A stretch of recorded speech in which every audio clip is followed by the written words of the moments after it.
Vamos a ver aspectos relativos a la experiencia internacional en relación a la movilidad y los sistemas eléctricos. Es un poco la continuidad de la charla del ingeniero Wilder que tuvimos el otro día.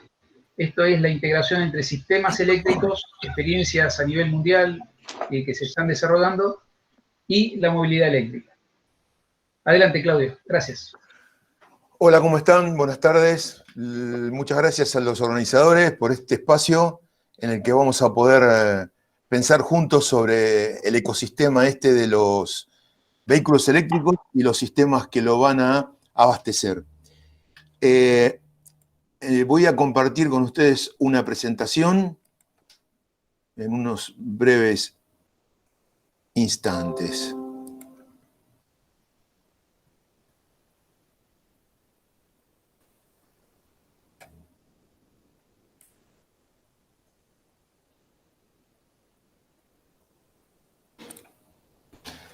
Perdón.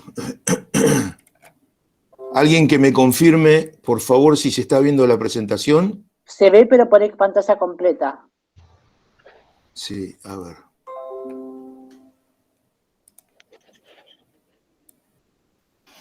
¿Se ve, por favor? ¿Me confirman si se escucha y se ve? Ahí está, perfecto. Bueno, como les decía, hoy vamos a tratar de conversar entre esta relación, el famoso ecosistema que debería haber en cuanto a el impacto de la recarga de los vehículos eléctricos. Mi intención hoy es darles un panorama un poco más amplio, tratar de recorrer el contexto que hay alrededor de la recarga del auto eléctrico. ¿Cómo ve el sector eléctrico a la recarga del auto? ¿En qué contexto? Y entender que la recarga del auto no está sola en un paquete de novedades que está recibiendo el sector y sobre el cual está tratando de adaptarse, de generar soluciones y de entender muy bien de qué se trata y hacia dónde va. Así que les voy a plantear, a proponer que miremos tres puntos de los cuales están afectando al sector eléctrico, están moviéndolo después de unos 100 años de calma, en donde el sector eléctrico de distribución y de generación se desarrolló con tecnologías y modelos de negocio prácticamente idénticos. Bueno, aparecen ahora por lo menos tres aspectos que lo están moviendo. El primero es el desarrollo de la movilidad sostenible. Este aspecto en el que todos estamos hablando mucho, lo estamos mirando, lo miramos mucho más desde que se habla fuerte de la descarbonización, de la limpieza, de la atmósfera, de los gases de efecto invernadero, y mucho más desde que empezamos con esta pandemia y se trata de entender cuál va a ser la nueva normalidad en cuanto a la movilidad. Así que me gustaría muy brevemente presentarles qué significa esto para el sector eléctrico. El segundo punto sería esta urgencia que aparece en descarbonización y en electrificación. Urgencia porque los contenidos de carbono en la atmósfera están en niveles inusitados, el ritmo en el cual estamos incorporando carbono a la atmósfera es muy alto, y básicamente porque los paneles internacionales de cambio climático nos dicen que hay que hacer algo. En principio nos dicen que hay que limpiar rápidamente la matriz eléctrica en sus energías primarias. Esto quiere decir sacar todo lo carbonizante, desde el carbón, por supuesto, hasta los hidrocarburos fósiles, y tratar de incorporar la mayor cantidad de renovables posible, eólica y solar básicamente, pero que se caracterizan por su intermitencia, por el hecho de que no son firmes y necesitan un backup, un respaldo para cuando ellas no estén, pero la demanda siga estando presente. Así que este es uno de los primeros mandatos que está recibiendo el sector, acompañado por la intención, por la esperanza de que el sector eléctrico crezca, que crezca limpio y que pueda atender a todos los consumos que son hoy muy contaminantes. Siempre primero va a estar el transporte. En las matrices de consumo de casi todos nuestros países, el transporte está peleando siempre el primer puesto, casi siempre lo gana, y aparece junto con él la climatización. este agente consumidor, tanto por frío como por calor, se espera que deje de tener emisiones contaminantes en los países donde se queman combustible para calefacción y que quizás con bombas de calor, con equipos split, se pueda cumplir ambas funciones, pero claro, esperando que el sector eléctrico crezca, esté grande, esté seguro, esté fuerte, y además entregue kilowatt-hora limpios. Y el tercer y último punto, ahora sí, tiene que ver con los avances en innovación. Un paquete innovativo que por precios descendentes y por presiones ambientales se está haciendo presente muy fuerte y en una velocidad muy, muy grande, quizás mayor que la esperada, en los sistemas eléctricos a través de la generación distribuida, o sea, los paneles en los techos de nuestras casas, negocios, inmuebles. El almacenamiento, la posibilidad de almacenar energía eléctrica ahora en formatos diferentes, como vamos a ver en un minuto. La digitalización, que es algo así como el Uber de los sistemas eléctricos, aquella empresa que sin tener un solo automóvil en propiedad brinda servicios de transporte, existe como concepto también en los sectores eléctricos, tratando de vender energía, potencia, sin poseer ni un solo cable. Y por último, pero porque es el más importante, el que nos va a concitar nuestra atención, es el tema de gestión de demanda y carga de vehículos eléctricos. Se dan cuenta que están juntos con la gestión de demanda porque un primer aspecto que nos inspira el nombre de gestión de la demanda es que haya cargas de vehículos eléctricos que puedan ser interrumpibles. Así que, con todo este paquete, el sector eléctrico ahí va, tratando de adaptarse con diferentes velocidades. Grandes empresas que están dentro de grandes grupos económicos ven estas realidades con mayor velocidad, con mayor perspectiva, y otras empresas distribuidoras o generadoras que son de menor tamaño, lo ven con otra velocidad, con otra profundidad. No se olviden que en la Argentina tenemos más de 600 empresas distribuidoras y claro, desde las más grandotas hasta las más chiquititas, hay un enorme abanico de actitudes frente a este tema. Vamos a empezar entonces a ver cómo impacta la movilidad sostenible. Y para eso quisiera recordarles una de las definiciones de movilidad sostenible, que es la capacidad de proveer accesibilidad sin que se decline esta provisión en el tiempo. Es una definición muy amplia que nos obliga a recordar la definición de accesibilidad. Y allí vemos que es lo necesario para que las personas alcancen sus destinos o actividades. Otra vez es una definición muy amplia que tiene que ver con no solamente transporte, sino también con comunicaciones y con proximidad.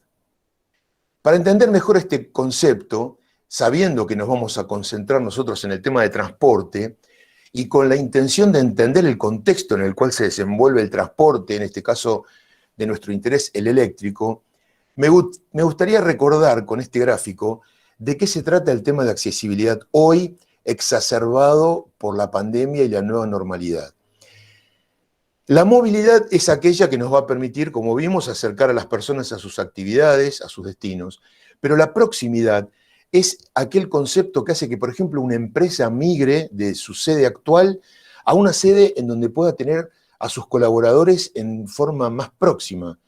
Esta migración puede ser desde el centro de una ciudad hacia el conurbano e inclusive ya se empiezan a ver planes que aceptan que estas actividades son descarbonizantes y empiezan a haber fondos para este tipo de actividades. Se habla de 15 minutos como un tiempo deseado de viaje desde el domicilio al lugar de trabajo presencial, y esto tiene que ver con caminar o usar movilidad no motorizada como bicicletas o alguna movilidad, micromovilidad eléctrica, y así estamos viendo movimientos en este sentido. Y por último, la conectividad es aquella que mejora los enlaces, como el que estamos usando nosotros ahora, en áreas que no lo tenían o que lo tenían muy débil, y que de esta forma permite teletrabajo, teleestudio, y que también están queriendo formar parte de este paquete descarbonizante que va a competir con la movilidad limpia.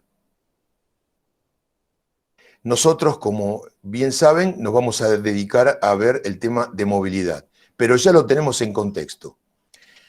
Entonces vamos a ver ahora el punto 2, esto de limpiar la matriz eléctrica, en donde el almacenamiento de energía es el esposo perfecto de las energías renovables para complementarlas cuando éstas tengan sus periodos de baja, su intermitencia sea complementada por energía de algún tipo que sale en respaldo para seguir abasteciendo la demanda. Vamos a ver diferentes respaldos de renovables para que entendamos la desesperación, entre comillas, que tienen los sectores eléctricos por almacenamiento, por potencia firme disponible rápidamente en el momento en donde haga falta, cada vez que las renovables limpias formen una parte más importante de la oferta de estos sistemas. Acá estamos viendo una central hidráulica que tiene un lago en su parte superior, como sabemos descarga el agua a través de una turbina con su generador hacia una fuente en donde está apto para descargar esa agua, pero la novedad de la central de bombeo es que, como sabemos, los equipos eléctricos son reversibles y en este caso esta turbina con su generador puede invertir su funcionamiento y hacer que el generador se transforme en un motor y hace que la turbina pueda funcionar como bomba de agua y almacene agua en el lago superior cuando sobre potencia o energía en los periodos donde haya una sobreabundancia de generación, preparando el agua en el lago superior para salir a cubrir a los baches que se puedan producir cuando las penetraciones de energía renovable son muy altas. Son instalaciones muy caras, pero que reflejan la necesidad de almacenamiento si seguimos en este camino de limpiar nuestras matrices eléctricas. Este es otro ejemplo, esto se llama flywheels o ruedas del estilo de un trompo, que almacenan energía en un eje donde está compartido ese eje con un generador, y pasa lo mismo, el generador funciona como motor para acelerar esta rueda, y después se invierte para hacer un generador cuando hace falta potencia. Un uso típico es en una grúa, cuando la carga está bajando, se está descargando, acelera la rueda, cuando hay que subir la carga, esa energía, sin comprometer a la red, se toma parcialmente de la flywheel y se abastece al motor de la grúa para poder hacer la carga subsiguiente que hace la grúa en ciclos interminables durante todo el día.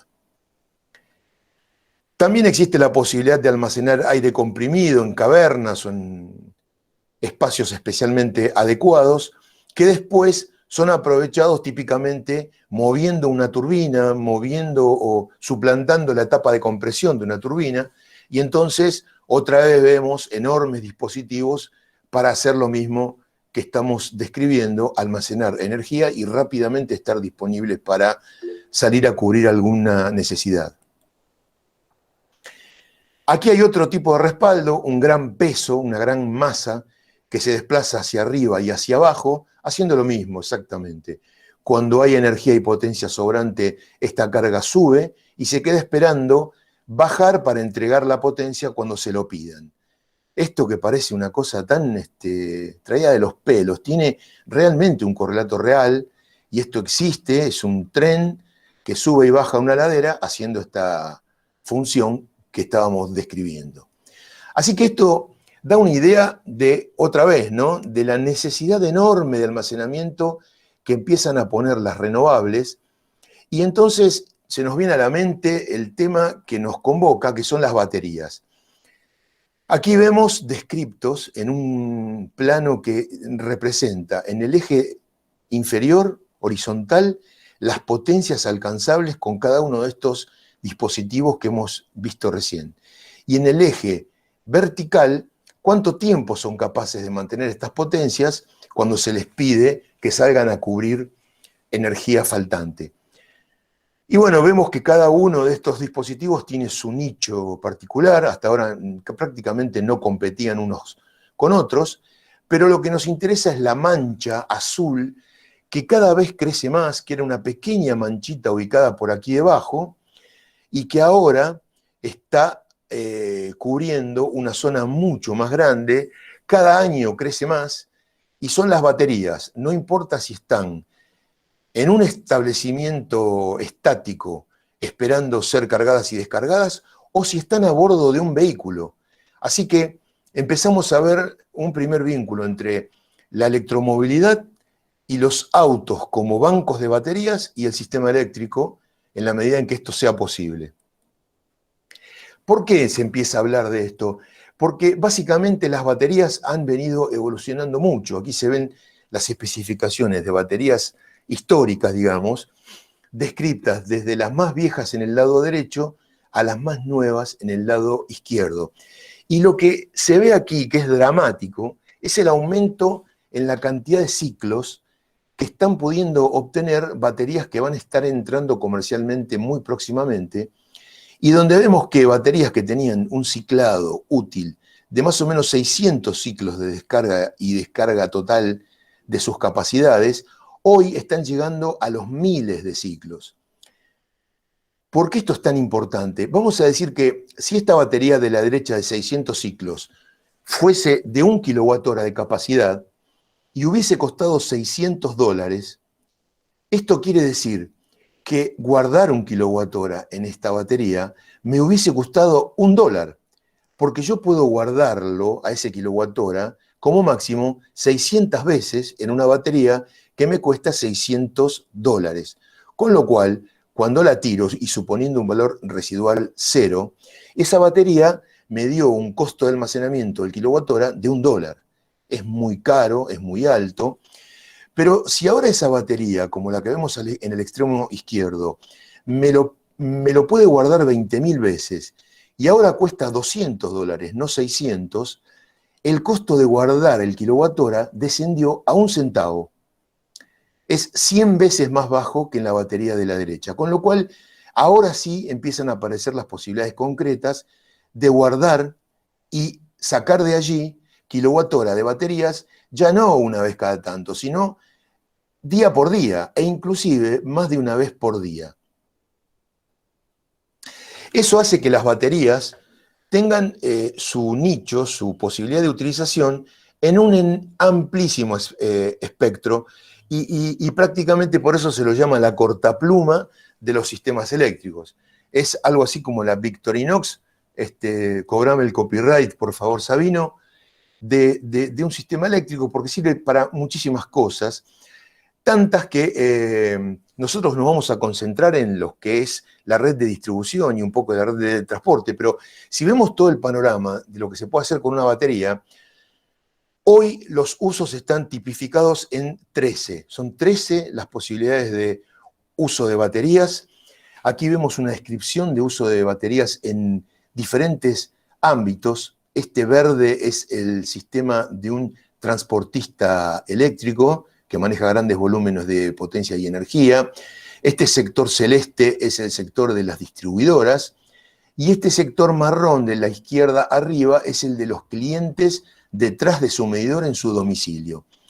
Fíjense que es algo que nos plantea la duda de si tengo una batería, ¿hago una instalación descentralizada a nivel de un usuario detrás de su medidor, un usuario residencial, comercial, o hago una gran instalación a nivel del transportista o el distribuidor? Fíjense acá, en esta zona roja, que es la que marca la viabilidad de los emprendimientos con baterías, cómo se ve que hay ciertos usos que no están habilitados para transportistas y generadores o distribuidores en ciertas áreas. Y sí, que es este sector de círculo rosado, nos indica que cualquiera de las 13 funciones es viable dentro de un inmueble, atrás de un medidor. Así que esto nos abre la primera duda. Las baterías y las acumulaciones, para hacer más flexibles los sistemas, ¿tienen que estar delante del medidor? ¿Tienen que estar en manos del distribuidor y el transportista? ¿O tienen que estar detrás del medidor en manos de los usuarios? Bueno, es un debate que se está dando. Se imaginan que hay un lobby de ambos lados tratando de que esto se haga realidad de uno o de otro lado, y la sartén por el mango es una de las cosas que hace que distribuidores y transportistas pretendan seguir con el mismo negocio que han tenido hasta ahora, pero se encuentran hoy con el desafío de que esto pase, pero que pase atrás de los medidores. ¿Algún comentario o duda? Yo prefiero que los hagamos al final, pero si alguien quiere hacer una duda o comentario, está disponible. Ok, cualquier cosa te aviso. Bárbaro, gracias. Entonces ya ahora viendo una especie de esquema eléctrico, vemos que las baterías efectivamente se pueden poner en todo sitio, pero que por primera vez en la historia eléctrica, todas esas funciones también se podrían hacer detrás de los medidores. ¿Cómo se haría para coordinar todo ese batallón de recursos distribuidos? Bueno, lo vamos a ver en un minuto. La digitalización y las comunicaciones lo hacen posible, los agregadores, las empresas de comercialización lo hacen posible, y ahora lo vamos a ver en un minutito. El asunto es que sí, es posible poner baterías en enormes cantidades. Imagínense cuántas baterías entran, cuántas celdas entran en cada uno de estos containers y qué cantidad de energía y potencia hay disponible aquí. Es un ejemplo de la lucha por la centralización. Aquí les muestro un proyecto en la ciudad de Nueva York, donde una central de turbinas a gas está siendo reemplazada por una gran batería para cubrir el pico en un área en donde antes lo hacían las turbinas de gas. Esto mismo, como les decía, se podría haber hecho en forma atomizada, descentralizada, porque a las celdas les da casi lo mismo estar en unos paquetes grandes, tipo container, o en un paquete más chico, en una vivienda, en un comercio, en una pequeña industria, coordinadas con alguna forma, pero por ahora aquí el regulador aceptó que todo este paquete de celdas vaya a parar a una gran estación centralizada. Entonces vamos a ver ahora cómo se relacionan estas cuestiones de almacenamiento, de recarga, con la red a través de dos subpuntos. El almacenamiento con baterías de segunda vida, que ya pasaron por un vehículo eléctrico, quizás que están a bordo del vehículo todavía. Entonces, ¿cómo se hace la recarga también inteligente para convivir de la mejor forma posible con la red que te abastece? Y el concepto que se llama B2G, que es la relación amplia, grande, con muchas habilidades entre el vehículo y la red. Les quiero decir que hay un grupo de presión, como otros Global Alliances, que se dedican a la energía solar, a la energía eólica, que están trabajando sobre el tema baterías. Es un grupo de empresas que se han aliado para dar desarrollo al tema baterías. Y bueno, a ellos les interesa que esto ande bien. Entonces han hecho una serie de sugerencias y de buenas prácticas como para que esto funcione, que realmente no haya vueltas atrás, que la sociedad acepte en todo su recorrido a las baterías. Y ahora vamos a ver qué tipo de sugerencias o ciclo de vida proponen para que esto sea exitoso. Esto es tratar de acelerar al máximo lo que es almacenamiento en baterías, y ellos dicen, vamos a tratar de que esto sea para el desarrollo, para países en desarrollo, que los países que tienen costos financieros muy altos y que no podrían hacer esto de comprar upfront, poner todo el dinero de entrada y comprar un equipo de baterías para después tener las ventajas que brinda el equipo, no tengan que hacerlo así, sino que puedan quizás hacerlo de otra forma, en forma más suave en términos financieros.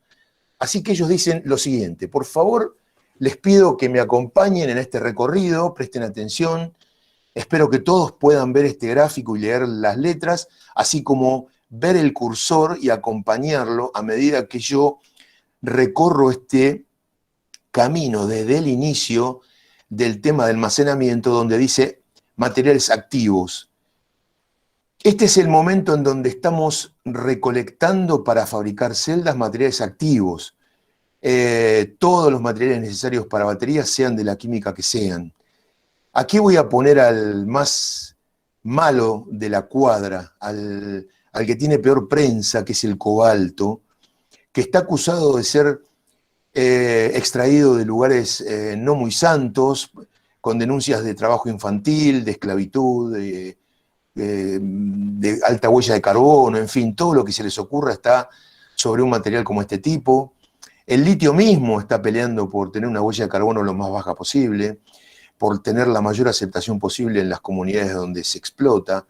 Así que esto arranca con sugerencias de cuidemos la procedencia de los minerales que van a formar la celda que vamos a fabricar aquí, en este punto, en una fábrica de baterías.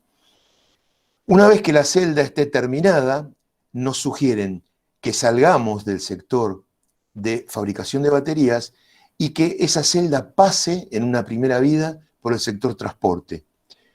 Nos sugieren que esto vaya a un sector en donde la batería esté sobre ruedas, que en lo posible tratemos de hacer carga inteligente, V2G, les recuerdo V2G como el mecanismo o las habilidades de que se entienda lo mejor posible el vehículo con la red, con las renovables, que haga lo mejor que pueda, lo que le pidan que haga, desconectándose de la carga cuando no hay potencia, e inclusive inyecte energía a la red cuando la cosa está muy, muy fea. El vehículo va a seguir cumpliendo su ciclo de vida, tratando de descarbonizar porque es un vehículo limpio, a través de una carga inteligente, no ya del punto de vista solamente económico, sino también de cargar en los periodos donde la energía que carga es limpia, usando todos los dispositivos posibles para asegurar que esa carga sea verde, que sea limpia, si es posible 100%. Que en lo posible sea un vehículo que cumpla el propósito para el que fue construido y que en lo posible se fabriquen vehículos ad hoc para el propósito para el que van a ser utilizados.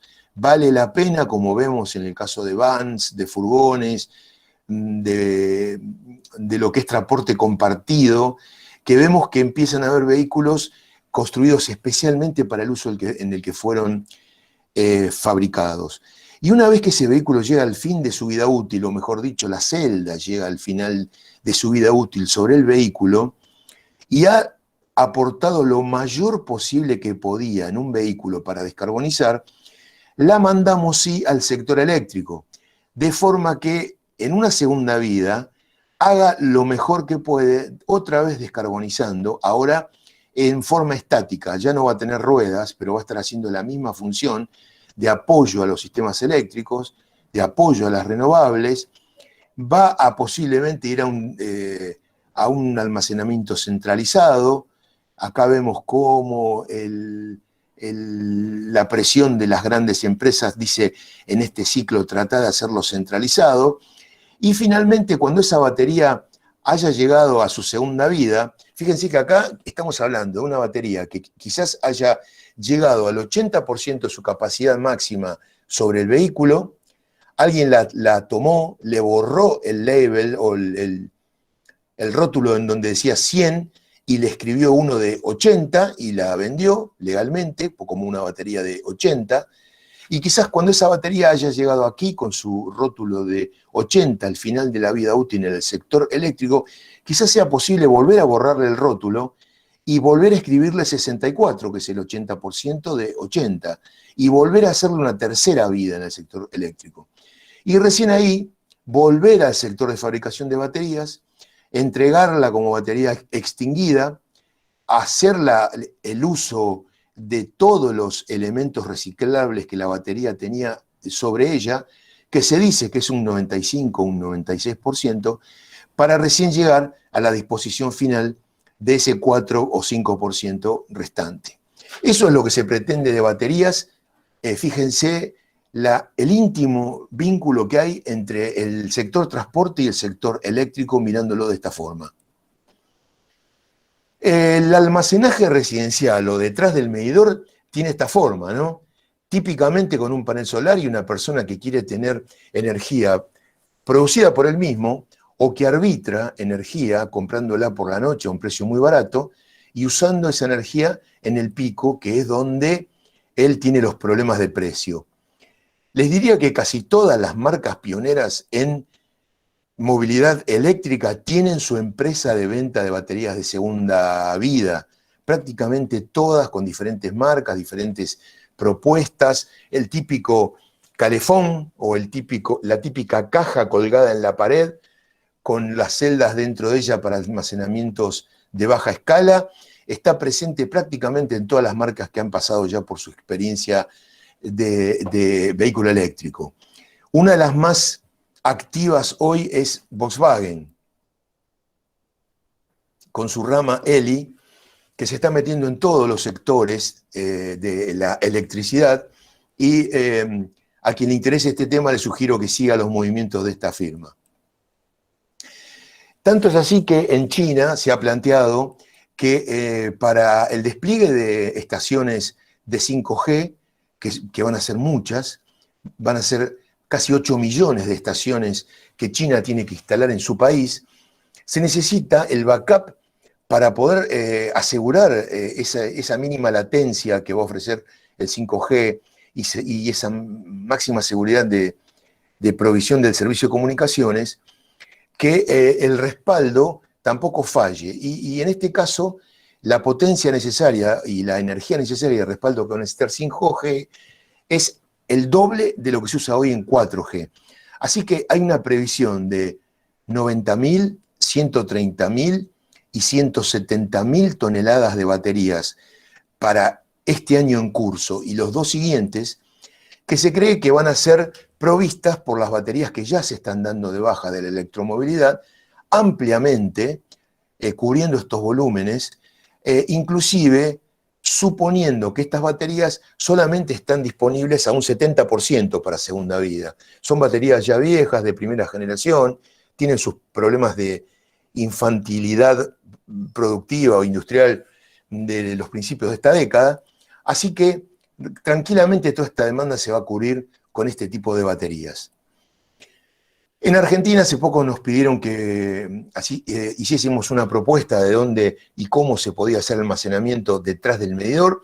Nosotros presentamos estas tres alternativas, básicamente el V2G, la conexión de los vehículos, quizás Argentina los primeros bancos de baterías entren sobre ruedas, así que tenemos que trabajar fuerte en la relación del vehículo, el cargador y la red, quizás trabajando en normas de interoperabilidad fuertemente para poder tener siempre los vehículos conectados y disponibles hacia la red. Vamos a trabajar sobre gestión de demanda seguramente, para lo cual vamos a necesitar nuevos medidores, nuevas tarifas y otra vez la digitalización como, digamos, el sustantivo que describe todas estas habilidades que se logran de sincronización a través de la comunicación de recursos que están distribuidos en toda la red. También creemos que va a haber algo de backup para las zonas donde la calidad de abastecimiento es muy baja, donde un vehículo eléctrico podría proveer a la vivienda, pero para eso necesitamos normas nuevas en los inverters, que son los equipos electrónicos que hacen la conexión del vehículo en corriente continua con la casa o con la instalación en corriente alterna, y que siempre generan el miedo de que estén inyectando energía hacia la red pública.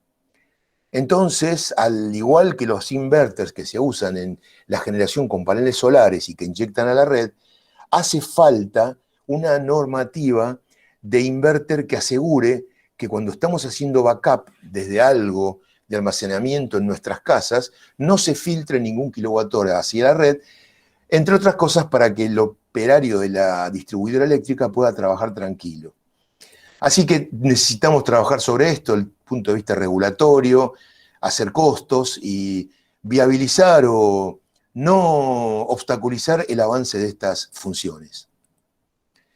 Entonces ahora vamos a hacer brevemente un repaso de recarga de vehículos eléctricos. No me refiero a este vehículo que alguien me preguntó si estaba muy sediento y era eléctrico, sino que vamos a hablar de la recarga del ecosistema red, cargadores, vehículos.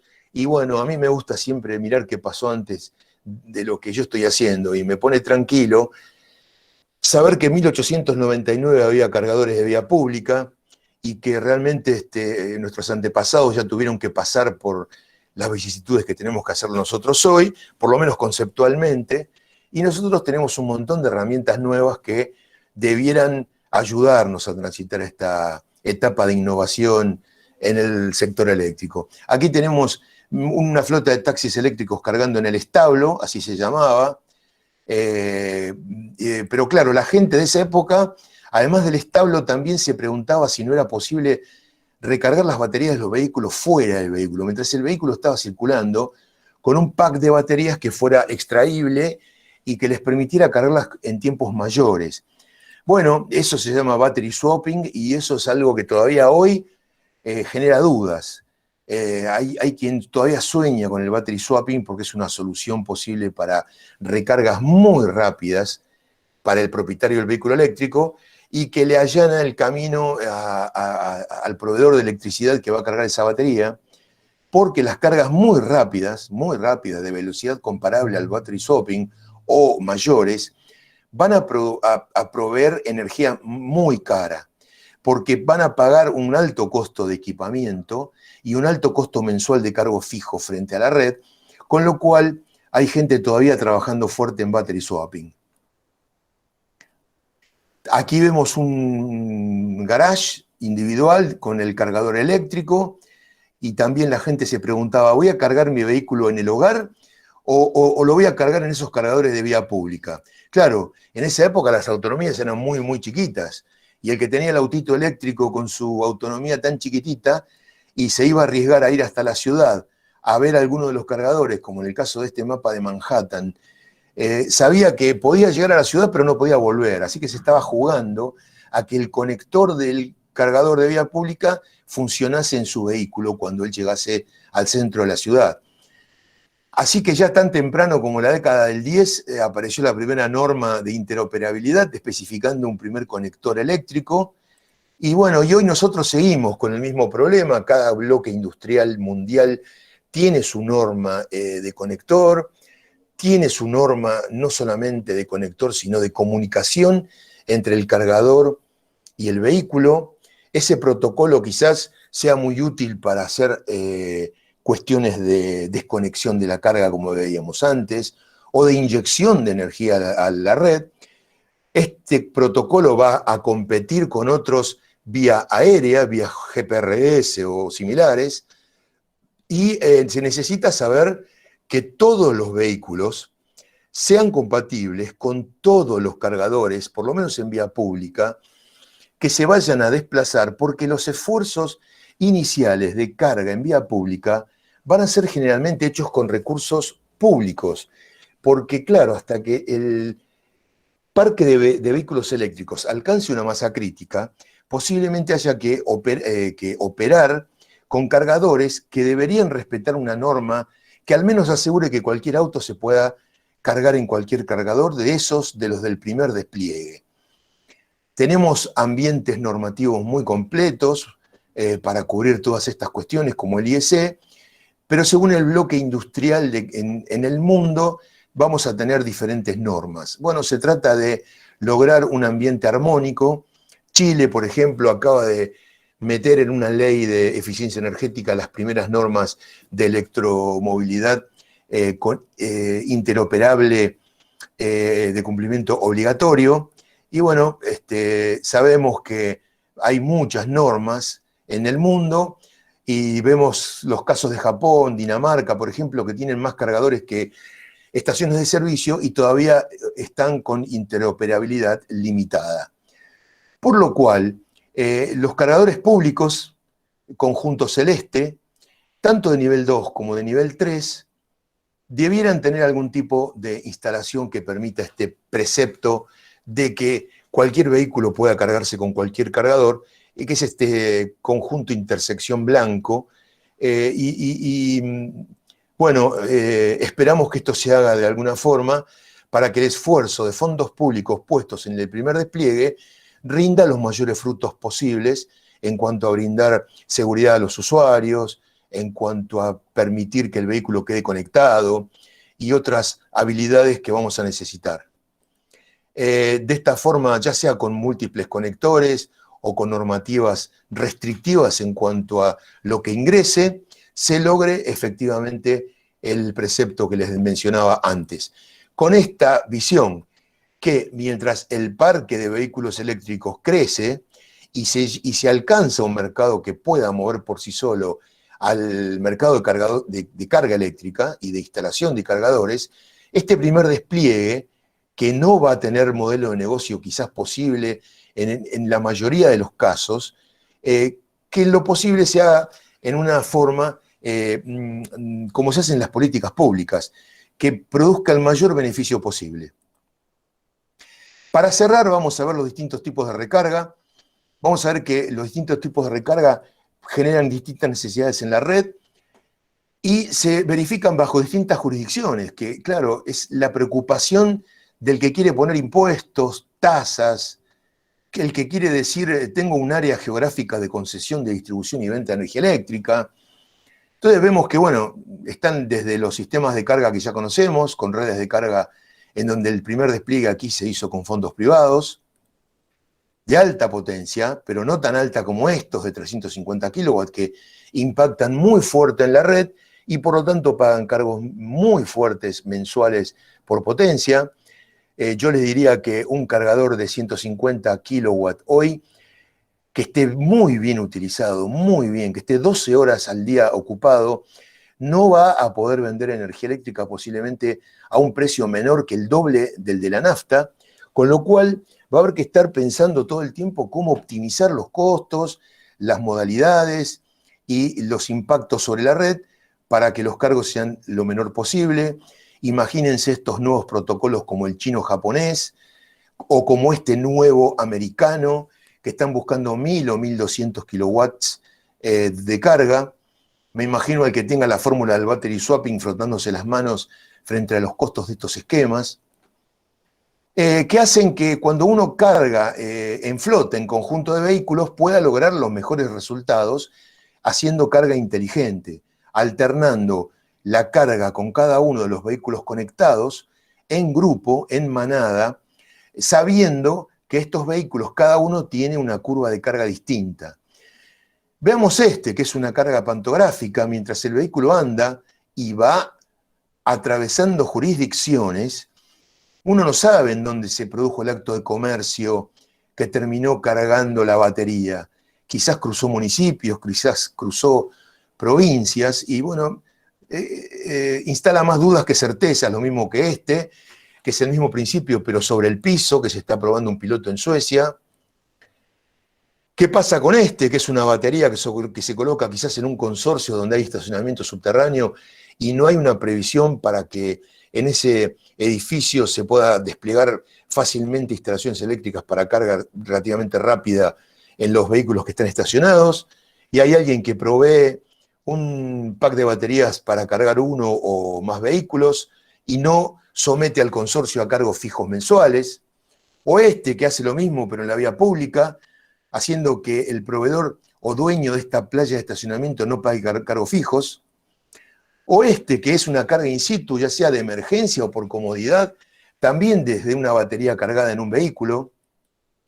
Bueno, y para mayor confusión, este que es un vehículo eléctrico, pero que no usa baterías y que compra energía de la red. Entonces, ¿cómo impacta esta recarga en los sistemas eléctricos? Impacta en dos formas distintas. En los sistemas de generación, por un lado, como vimos, a CAMESA, que sería en nuestro país el que tiene que gerenciar el sistema de generación y que busca desesperado los backups para incorporar más y más renovables cada vez, o impacta en las redes de distribución. En este caso, imagínate que vivís en un pueblito que está abastecido por una sola línea y que a la tardecita esa línea queda al rojo vivo. Nadie debería conectar un vehículo eléctrico a esa hora. Esa congestión en la línea la produce tanto la carga de vehículos eléctricos como cualquier otro electrodoméstico. Entonces ahí vienen las operaciones de gestión de demanda, en donde el vehículo eléctrico queda en un pie de igualdad con cualquier otro electrodoméstico. No queremos que el vehículo eléctrico se conecte como se ve en esta curva de carga a la tardecita, cuando todos estamos haciendo el pico de demanda. Sería mejor que se conecten todos los vehículos eléctricos a la noche, donde está el valle de la noche, se haga carga nocturna y cuando se terminaron de cargar todos los vehículos, empieza a bajar la demanda de carga. Un distribuidor vería esto con unos ojos enamoradísimos, si pudiera hacer esto con alguna tarifa o con algún automatismo o con alguna restricción, porque no tendría que reforzar la red, porque la red está diseñada para este pico de carga de este momento del día. Pero ¿qué pasa? ¿Esta carga nocturna será más limpia que una carga que se puede hacer al mediodía, en un lugar donde hay mucha solar? Entonces, un poco más sofisticado que esto que dice, no carguemos los vehículos eléctricos en el pico, recargando el pico y haciendo que haya que hacer inversiones, dice, hagamos un poco de carga también al mediodía para poder cargar solar. ¿Cómo podemos hacer esto? ¿Cómo podemos hacer que a mí me queda claro que yo pueda cargar mi vehículo en carga lenta y barata sin pagar altos cargos fijos en mi casa por la noche? Pero ¿dónde puedo cargar un vehículo al mediodía? Bueno, acá está un poquito más explicado lo que se espera de la carga al mediodía para ayudar al gerenciamiento de la demanda, pero la respuesta está en, por ejemplo, este programa que funciona en Estados Unidos que dice, yo te ayudo si vos ponés cargadores en estacionamientos corporativos. Si vos tenés una universidad, una empresa con oficinistas como los que había antes de la pandemia, cualquier empresa que tenga un estacionamiento corporativo, donde la gente tenga que permanecer allí, como en un hospital, varias horas, yo te financio la instalación de cargadores en ese lugar porque vas a contribuir al gerenciamiento de más y mejor generación con renovables. Esta es una de las respuestas para poder hacer estos arbitrajes que tanto hemos visto en esquemas como este. Pero esto funciona no solamente para grandes sistemas, también funciona en lo atomizado, en el domicilio privado. Un estudio inglés nos muestra aquí cómo un vehículo eléctrico mejora el periodo de repago de paneles solares instalados en una casa.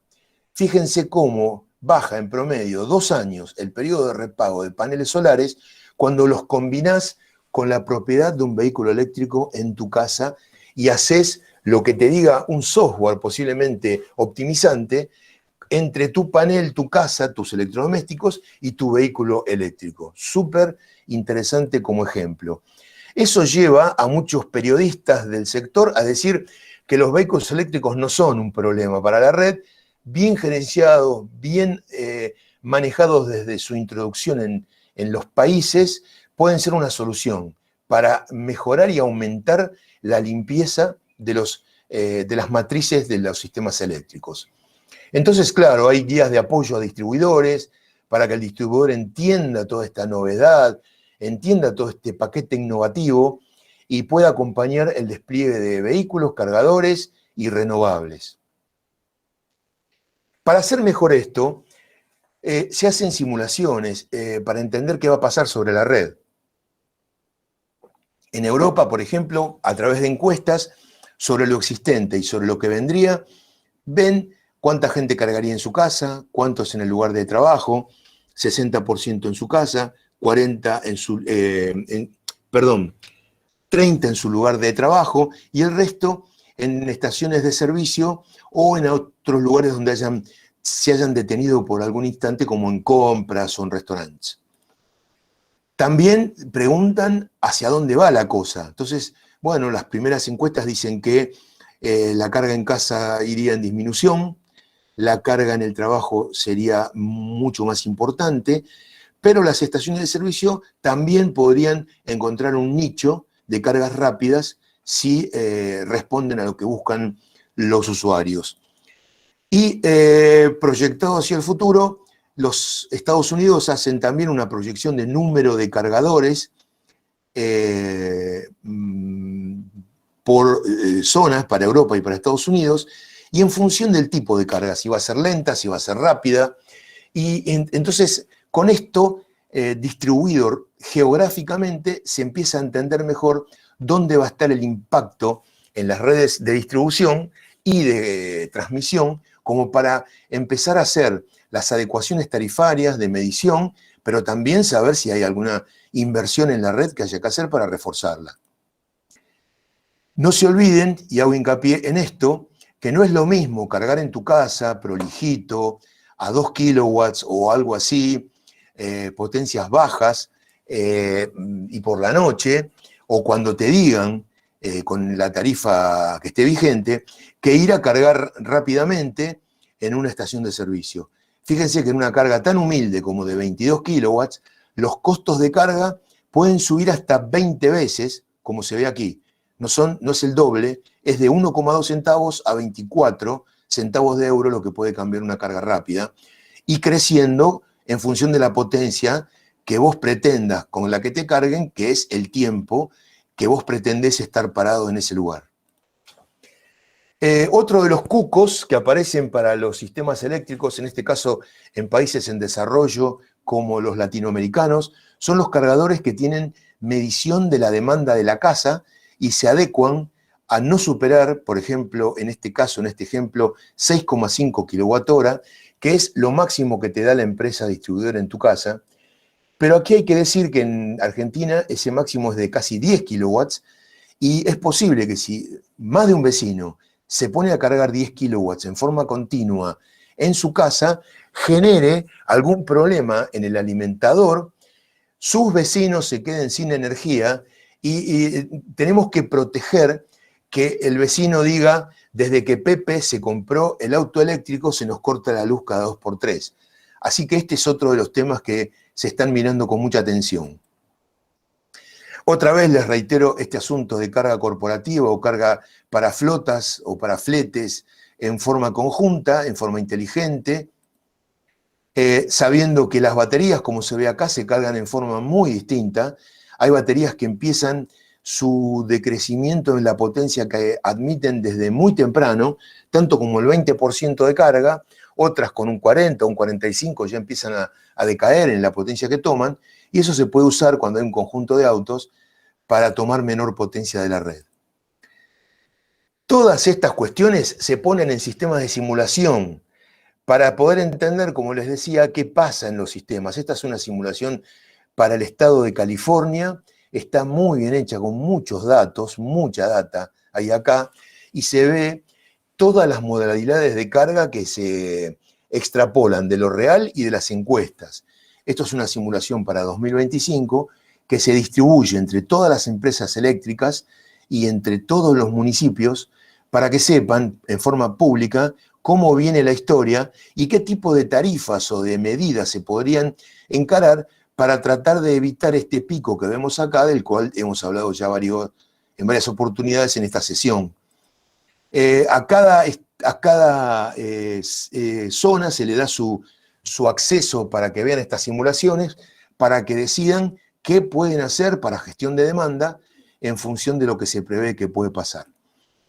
Afortunadamente nosotros hemos podido empezar a hacer este trabajo con el aporte del Banco Mundial. Estamos haciendo un estudio de impacto en la ciudad de Buenos Aires y en otras importantes de la Argentina, donde hemos hecho algunos escenarios y se ve en diferentes modalidades de despliegue de autos eléctricos individuales y buses, donde por comuna en la ciudad de Buenos Aires, por barrio, aparecen los impactos en función de las previsiones y escenarios que se fueron tomando, de forma de poder, inclusive contemplando la carga pública en estacionamientos o inclusive algunas corporativas, ver cuál sería la curva de carga que se obtendría en cada comuna, sabiendo en función de las costumbres, de las modalidades de movilidad que tienen los habitantes de la ciudad o quien llega a la ciudad desde el conurbano, poder entender cuáles son los impactos en la red y ver qué pasa si no se hace nada, cuál es el nivel de inversión que requiere la red en cada región y cuál es el impacto si efectivamente uno logra establecer algún diálogo en el ecosistema vehículo, cargador, red. Es muy importante esto, porque yo les he puesto acá la carátula de un expediente iniciado en el ente regulador de California por una asociación de usuarios que se negaba terminantemente a un plan de despliegue de recarga para automóviles eléctricos en el 2015 que iba acompañado de un recálculo tarifario, de una revisión tarifaria, de las que se hacen periódicamente también en la Argentina, en todo nuestro territorio, porque posiblemente haya estado muy mal presentado y la presión de los usuarios hizo que ese volumen de despliegue de carga fuera autorizado solamente en un 15% de lo original. En cambio, esto nos hace reflexionar sobre la importancia de que el primer despliegue ese de carga que necesitamos, de cargadores, se haga muy concienzudamente y con la participación de todas las partes, ¿no? Porque si no, corremos el riesgo de manchar la imagen de la electromovilidad. En cambio, aquí yo he puesto un ejemplo positivo. Aparentemente en Massachusetts la empresa eléctrica ha presentado bien un proyecto de demostración de almacenamiento y carga de vehículos eléctricos que fue aprobado sin ningún problema. Saben que esto pasa siempre por una audiencia pública. Bueno, aquí simplemente he puesto algunos datos de Noruega, que es donde nosotros estamos mirando como en el túnel del tiempo qué es lo que va a pasar en cada uno de nuestros países. Y de las encuestas de Noruega aparecen algunos datos interesantes sobre dónde poner los cargadores, cómo hacerlos operar, qué pide el cliente, que son, creo, un feedback muy interesante para todos los que vamos a tener que trabajar en estos temas. Finalmente, entonces, bueno, la evolución de la recarga se espera que tenga este aspecto. Bueno, la carga ya sabemos que es un vehículo que se enchufa a la red. El escalón siguiente ha sido pensarlo de hacerlo un poco más inteligente, en algunos casos forzados por los costos de los cargos fijos, en otros casos forzados por los impactos ambientales que se le pide a la electromovilidad, en el sentido de que a veces no es lo mejor para la ecuación total cargar cuando es más barato, sino cuando toda la ecuación se optimiza, el costo y el impacto ambiental. Así que la carga inteligente está buscando eso. Estamos todos trabajando en optimizar eso al día de hoy, viendo qué es lo que se hace internacionalmente.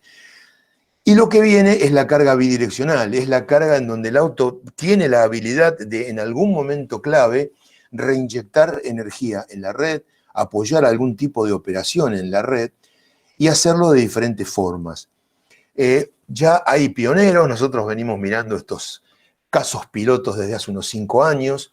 Mitsubishi ha sido uno de los pioneros, en conjunto con, como ven, una mesa de gente de diferentes rubros, Hitachi, Engie, que es una empresa energética. Nissan también ha ido por lo suyo, haciendo lo mismo, tratando de hacer despliegues de recarga en la vía pública para tener siempre el auto disponible y hacer una nube que pueda responder a las demandas de un despacho de energía nacional. Pero claro, esto, como vemos acá, en 2013, a Mitsubishi y a Nissan como pioneros, ya tiene su réplica en otras marcas.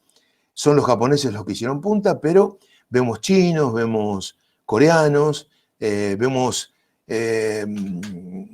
europeos, americanos, todos mirando qué significa el V2G en cuanto a lo que va a ser el auto, si va a tener a bordo el cargador que le permita hacer V2G, si el cargador va a estar fuera del auto, si la recarga va a ser pública o de alguna otra forma. El V2G ya tiene varios pilotos en el mundo, en este momento tiene 19 casos pilotos en el mundo, y bueno, vamos a aprender mucho de ahí a medida que van avanzando. Algunos están terminados, otros están en curso, cada uno busca diferentes cuestiones, pero son de lo más interesantes. Bueno, aquí este gráfico simplemente dice que el V2G tiene varios escalones, básicamente que es esto de controlar la carga, básicamente interrumpir tu carga en el primer escalón va a ser la primera habilidad que se le requiera al auto. Después podría haber una modulación de esa carga, no solamente un corte. Podría haber después una modulación de la potencia de carga, pero ahora en forma activa, con algún software que negocie con la red precios y decida cómo y cuánto cargar, inclusive modulando la potencia o hasta invirtiendo en forma bidireccional el sentido de la potencia. Después habría finalmente algún agregador que tendría vía aérea conectados todos los automóviles que hayan suscrito un acuerdo con él y que todos juntos realmente signifiquen algo muy importante, pero no solo eso, sino algo que estadísticamente dé una potencia de backup más esperable. Los grandes números hacen que el despacho, la CAMESA argentina, espere algo más concreto de un agregador que tiene 1000 vehículos, que siempre va a tener 800 o 700 disponibles, que uno solo, que a lo mejor no está conectado y está con 0 o con 1 en forma binaria, disponible para la función para la que fue convocado. Hay varios modelos de negocio ya económicos sobre el B2G. Es impactante saber que uno podría llegar a manejar gratis firmando un convenio del tipo B2G en los pilotos que se están haciendo. Y finalmente, para cerrar, les digo que para colmo de males, los distribuidores tienen la sombra de las microredes. Las microredes están previstas en los contratos de concesión de la Argentina en la mayor parte. Serían conjuntos de usuarios que deciden voluntariamente salirse de la red y armarse sus propias condiciones de abastecimiento si la red no les da lo que ellos esperan. Así que esto les pone más presión a los distribuidores para estar a la altura de las circunstancias. Y todo esto basado en lo que les contaba, la digitalización, que es básicamente, bueno, esto es un modelo de Wi-Fi, pero puede estar montado sobre GPRS, sobre 4G, 5G, pero ahí vemos un router que comanda todos los importantes electrodomésticos de un hogar, obviamente el cargador del vehículo, que puede estar en tu casa el router, como lo ves ahí adentro, o puede estar incluido dentro del medidor de energía eléctrica de la compañía. Entonces, bueno, aparecen todas estas posibilidades, esperemos que compitan sanamente con neutralidad tecnológica y que gane el más mejor, dijo alguna vez alguien. Y finalmente, si ya hoy te están controlando el equipo de aire acondicionado, para que en un gran número de equipos de aire logres en algún punto subirle un par de grados durante unos minutos al equipo en forma remota y obviamente en un gran número de ellos se desconecte el compresor del equipo de enfriamiento o de calefacción, si esto no está pasando ya, ¿por qué no extender este concepto a otros aspectos como lo que hemos visto hoy aquí? Resumiendo, entonces, ojo con los altos cargos fijos de las recargas rápidas. Son muy tentadoras cuando uno vende el concepto de electromovilidad con cargas muy, muy cortitas, pero hay que estar conscientes que los costos van a ser muy altos cuando los modelos de negocio se establezcan, se entren en régimen. La demanda es gestionable, como vimos recién, podemos hacer lo que queramos con ella, hay que empezar a trabajar sobre eso. La medición avanzada va a ser una de las formas que permita hacerlo, también la conexión en forma privada. Hay gente pidiendo tarifas máximas en la carga de vehículos eléctricos.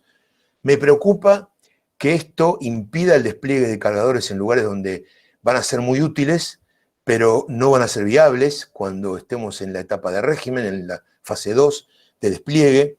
Se imaginan que un cargador puesto en un área de poca circulación estaría cumpliendo un gran rol de desarrollo, pero si hay tarifas máximas no sería viable. Y finalmente, hago un último llamado a la solidaridad para que todos trabajemos sobre interoperabilidad.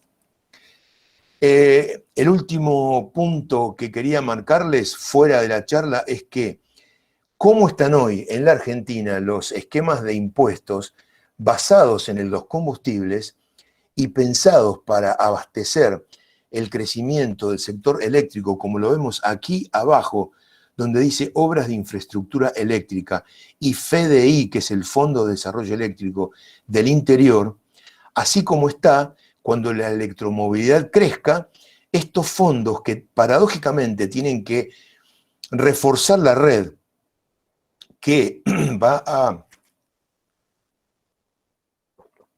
a abastecer los vehículos eléctricos, vamos a estar cometiendo un parricidio si los impuestos, como en el caso de este, al carbono, bajan por menor consumo de combustibles líquidos en caso de una irrupción masiva de vehículos eléctricos. Así que también hay que trabajar en una ley que permita mantener los ingresos que hagan viable al sector eléctrico con electromovilidad. Les agradezco mucho su tiempo, quedo a disposición. Gracias, Claudio. Hay varios temas como para conversarlos. Una de las cuestiones que tocaste por ahí era la adecuación tarifaria y la adecuación en las mediciones. ¿Cómo pensás que va a evolucionar esos aspectos que hoy a nivel residencial tenemos mediciones por mes o trimestral y con precios que varían por periodos largos de tiempo? ¿Cómo se adecuaría o cómo variaría esto en el tiempo? ¿Cómo te lo imaginás? Bueno, cada vez que se habla sobre este tema aparece el tema de los costos del recambio del parque de medidores. Parece bajo el costo de un equipo de medición electrónico más moderno, pero aparecen algunos problemas con que es un costo en dólares. Nosotros tenemos un poco más de 15 millones de medidores en la Argentina. La idea sería que el recambio fuese masivo, pero el medidor podría incorporar, por ejemplo, un registro de carga máxima, de potencia máxima tomada en el domicilio. Eso es una incorporación relativamente sencilla que se está estudiando, pero que exige medición electrónica y programada de esta forma en todos los medidores, y los sistemas de lectura de los medidores se complejizan un poquito. Ese podría ser el primer escalón, que haga que haya que contratar una potencia mayor si querés un tipo de demanda en tu domicilio, sin preocuparte por la simultaneidad de los consumos. Pero cuando ya pasás a un esquema horario, a un esquema de tipo de despacho o de tipo de comunicado, el medidor se encarece bastante. Y ahí ya tenés que tener hora patrón obtenida con comunicación, tenés que tener algún tipo de protocolo de comunicación para operar algo o como para dar alguna señal, y hasta ahí es donde creo que hoy por hoy, con los cuadros tarifarios y las recaudaciones básicamente que tienen los distribuidores, es muy difícil superar esa primera barrera. Buenísimo. Comentaste algo de que las concesiones habilitan el desarrollo de microredes. ¿Podés extenderte un poquito más? Sí, nuestros contratos de concesión dicen algo así como, si en algún momento apareciese una tecnología que hace que el usuario individual obtenga su suministro de forma más conveniente que el que se le ofrece hoy la red deberá dejarlo libre para que él pueda autoabastecerse de esta nueva forma. Alguien en aquel momento pensó en una pilita nuclear o algo parecido, muy confiable, que hacía que el usuario se pudiera desconectar con confiabilidad de la red. Entonces hoy, claro, lo que sucede es que no está la pila nuclear, pero están los paneles solares, están las diferentes curvas de demanda de diferentes usuarios y está el uso de almacenamiento colectivo. Entonces, posiblemente, una red pequeña, que está, por ejemplo, en una manzana de un barrio, decidan autoexcluirse de la red y armarse ellos un sistema solar fotovoltaico con almacenamiento en baterías, con un pequeño backup térmico de combustión interna y con reglas muy estrictas, como las que sabemos que hay de tránsito dentro de un country, reglas muy estrictas de no podés tomar más de tanta potencia cuando se produce tal situación. Bueno, haga que ese grupo de usuarios decida hacer un suministro comunitario para ellos solos. Podrían levantar la mano y decir, solicito desconectarme, y como esa operación de desconexión deja a la distribuidora con menos usuarios, y como se trata casi de un club, el suministro eléctrico público, el servicio eléctrico público, la distribuidora puede pedir, señor regulador, ¿puedo desconectar esta manzana de la red? ¿Me la pueden considerar fuera de la red? ¿No me la pintaría de otro color de la red que yo tengo obligación de abastecer? A partir de ahora, si un usuario levanta el dedo y quiere otra vez el suministro, tendremos que otra vez hacer la concesión sobre esa manzana. Y eso es más o menos el concepto sobre que están escritos los contratos de concesión. Buenísimo. Ahí Rosana nos recuerda que en la provincia de Mendoza, Córdoba y en Rosario hay circulación de troles eléctricos. Buenos Aires en los años 1900 y un poquito estaba calificada como la ciudad de los tranvías. En el momento que se separan las actividades de los ingleses con los alemanes abordan la generación eléctrica y los ingleses abordan el desarrollo de los tranvías. Y desarrollaron tantos kilómetros y con tal frecuencia que Buenos Aires fue caracterizada justamente por eso. Después, por distintas cuestiones, se dejó y algunas ciudades todavía lo sostienen. Un poco de historia en ese sentido. Facundo hace 3 preguntas, voy a una. En los sistemas que comentaste de acumulación planteados, no hiciste una mención explícita por el hidrógeno. Pregunta si es por algo en particular. Estaba en la presentación y lo saqué por el tiempo. El hidrógeno es un factor de almacenamiento, pero que hoy está teniendo muchísima prensa, está muy en el candelero por varios factores. Uno de ellos es que se está empezando a discutir el transporte limpio de larga distancia. Se está empezando a discutir los esquemas CORSIA de aviación limpia. Se discute el esquema IMO de consumo de combustible marítimo más limpio. Entonces, para esas aplicaciones, el hidrógeno, junto con otros como el GNL, el gas natural licuado, empiezan a encontrar un nicho que no tenían antes. Y claro, la gente que está en el hidrógeno hace décadas saca pecho y vuelve a aparecer en las primeras planas de todos lados. Justamente yo había puesto en la presentación una primera plana donde Chile habla de transformarse en una potencia exportadora de hidrógeno. Y claro, el hidrógeno también sirve como vector de acumulación. Pero, digamos, en las discusiones que hay por ahí, el hidrógeno todavía tiene que encontrar una fuente muy verde, muy barata, y tiene que lograr un sistema de transporte al lugar donde va a ser consumido y almacenado muy seguro. Y entonces esos son todos los miedos que andan por ahí dando vuelta, que hace que tenga detractores y fanáticos, ambos con igualdad de peso en los fundamentos, ¿no? Está claro.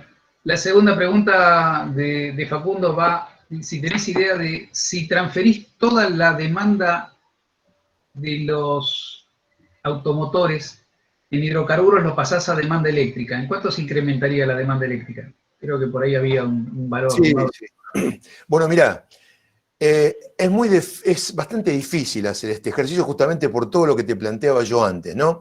Vos podrías saber claramente cuánto es eso en energía, pero no sabés en cuánto impacta en la potencia en el sistema. Entonces, claro, si vos ponés todo el sistema eléctrico argentino, que ahora tiene como 40 y pico de mil megawatts, a trabajar a full todo el tiempo que puede, claramente sobra energía para la electromovilidad. Pero el kit de la cuestión es cómo se van a recargar los vehículos, porque hay que ver si las redes de transmisión y distribución alcanzan para, digamos, hacer transitar toda esa potencia y energía durante las 24 horas del día. Para que se den una idea, todo el sistema hidrocarburífero argentino es 1/3 en energía del sistema eléctrico argentino. A mí es un número que me ayuda mucho a entender. Yo siempre pensé que el hidrocarburo era una cosa monstruosamente grande en términos de energía. Pero bien hecho el cálculo, es 1/3 del sistema eléctrico, con lo cual estarías hablando de subir un 33% el sistema argentino. Exactamente, el número que tenía yo era 35, pero está en el orden de lo que estamos diciendo. Eso es lo que se incrementaría si se pasara todo el parque hacia el área eléctrica. La última pregunta es si es viable la acumulación de alta potencia para venta de energía en alta potencia en electrolineras o cargadores distribuidos de alta potencia. ¿Sería posible prescindir de la red para instalar cargadores de estacionamiento destinados a instalaciones similares? Bueno, es una excelente pregunta. Yo creo, ¿me decís quién la hizo, por favor? Facundo hizo 3 preguntas. Facundo.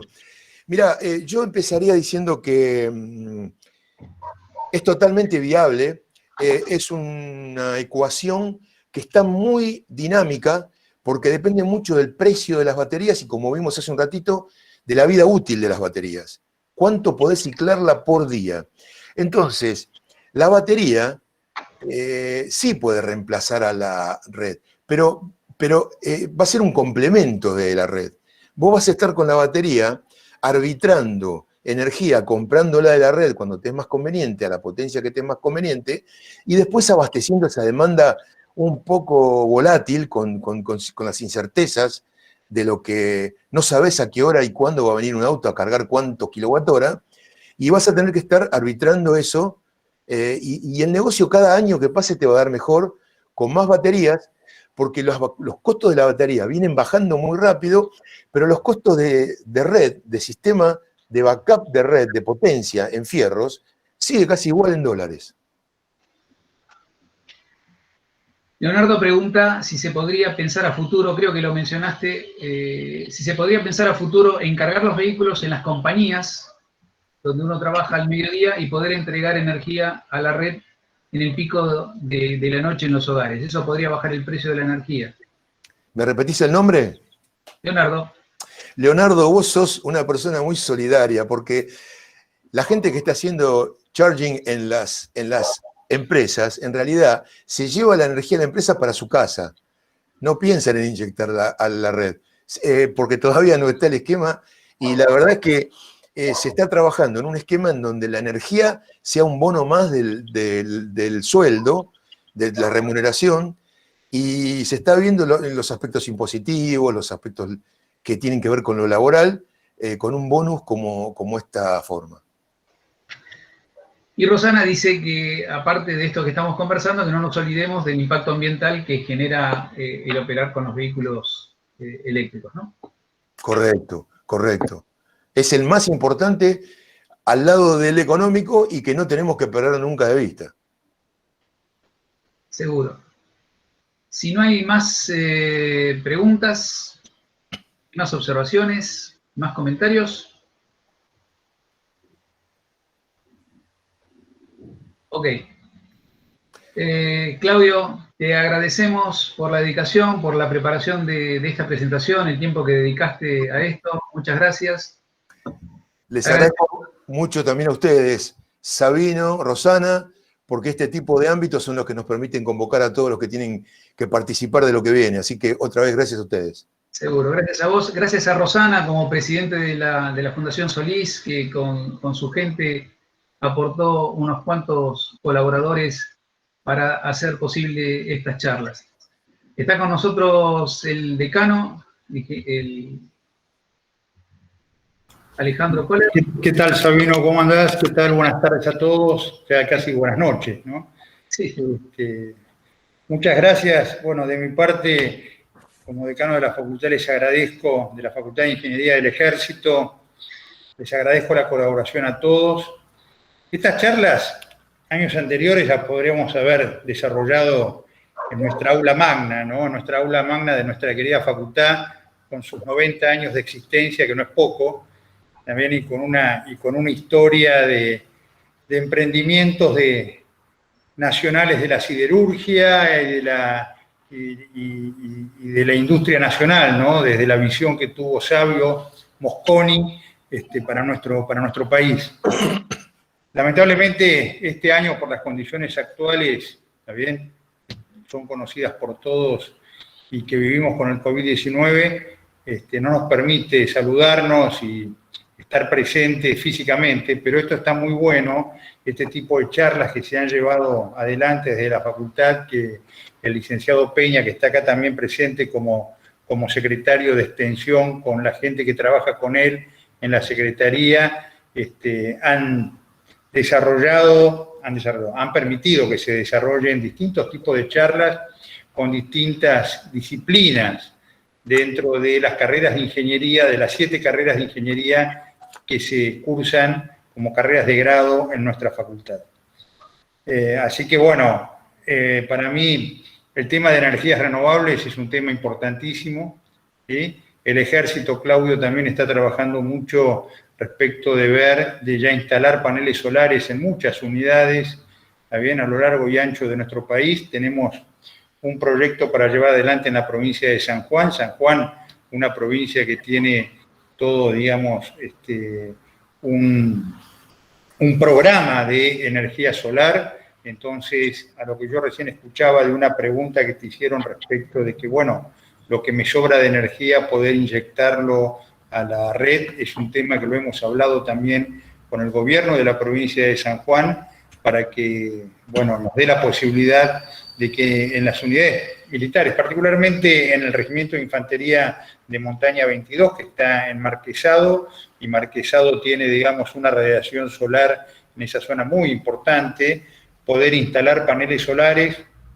Lo está llevando adelante la Dirección de Ingenieros e Infraestructura del Ejército, y de acá desde la facultad, con el ingeniero Bronzini, Sabino, se le hizo toda la simulación y la estimación de cálculos, también de cuál es la energía con la cantidad de paneles que podríamos producir e inyectar esa energía a la red de energía eléctrica de San Juan, y bueno, de esa forma aprovechar todo el proceso de obtención de energía desde la radiación solar. ¿Sí? Así que bueno, en ese tema estamos. El tema de los autos eléctricos, bueno, un tema que en la facultad también lo estamos trabajando este año bastante. Nosotros tenemos la carrera de Ingeniería en Automotores y bueno, particularmente me he vinculado también con Sabino, gracias también un dato de él, con una empresa que se llama Zero Electric, de acá, que tiene su fábrica en la zona de Morón, y estamos desarrollando sistemas autónomos terrestres, ¿sí? Y ahora he presentado un proyecto, ojalá que podamos calificar para desarrollar un sistema autónomo terrestre de defensa, para transporte de equipos. Esto después podemos llevarlo a una familia de sistemas autónomos y desarrollar sistemas autónomos de evacuación de heridos, sistemas autónomos de exploración. Esto pasarlo a lo que es la agroindustria, a la minería, a la seguridad. O sea, el objetivo es fomentar la industria de la robótica móvil a nivel nacional. La robótica móvil a nivel nacional necesita de almacenaje de energía, necesita de paneles solares para ser autónomos, poder desplazarse. Así que, bueno, el tema que ustedes han tocado, no tuve oportunidad de escucharlo, recién pude conectarme al final, porque tuve una reunión del Confedi, pero lo valoro muchísimo, Claudio, a esto que sé que vos has transmitido. Así que después, Sabino, me gustaría que volvamos a tener alguna charla más en detalle sobre el tema de energías. Y no sé si Sabino le comentó que también tenemos un laboratorio de hidrógeno en la carrera de química, donde el doctor Fasoli hace años que viene trabajando en lo que es energía a través del hidrógeno, y bueno, o sea que tenemos bastante también como para juntarnos. Así que por el lado mío, como decano de la Facultad de Ingeniería del Ejército y representando a todos sus integrantes, alumnos, profesores, directores de carrera y todos los miembros del área de gestión, les agradezco muchísimo. Le agradezco a Rosana, porque sé que ha dado el apoyo con su presencia en todas las charlas para que esto se pueda llevar adelante. Le agradezco a Sabino, que fue el que llevó el timón de esta actividad, a Ricardo Peña, que hizo que todos vayan remando para que esto pueda avanzar, y bueno, y a cada uno de los expositores por transmitir sus conocimientos. Por mi parte, por parte del Ejército, por parte del Ministerio de Defensa, les agradezco mucho, y bueno, sigamos trabajando juntos, ¿sí? Que esto hace bien a nuestro país. Gracias, gracias a todos. Muchas gracias. Muchas gracias. No, gracias. Gracias, señor decano, gracias. Gracias. Por parte de Fundación Solis y a quien yo represento, estoy pero sumamente agradecida al licenciado Peña, a Sabino, por esta convocatoria, por esta visibilidad que se le están dando a las energías renovables, y francamente muy sorprendida por todos los emprendimientos que se están llevando a cabo desde la facultad. Felicitaciones, decano. La verdad es que la impronta que le está dando es maravillosa. Nosotros, por nuestro lado, a disposición, y solamente me queda nada más que agradecer, y a disposición para lo que necesiten. Bueno, muchas gracias, Rosana, muchas gracias. Bueno, Ricardo o Sabino, no sé quién cierra de los dos, pero la pedana es de ustedes, así que...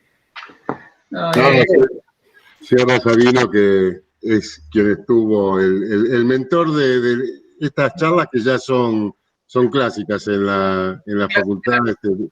Todos los años venimos haciéndolas. Así que, Sabino. Gracias, Ricardo. Yo creo que estas charlas, que de acuerdo a lo que hablamos, probablemente se incrementen en forma notable, probablemente demos alguna sorpresa el año que viene con unas rutinas de exposición por parte de los protagonistas en cada uno de los temas, que es parte de la característica que tienen estas charlas. En cada tema, vamos a encontrar a aquel que más idóneo y protagonista del tema, que más conoce y demás.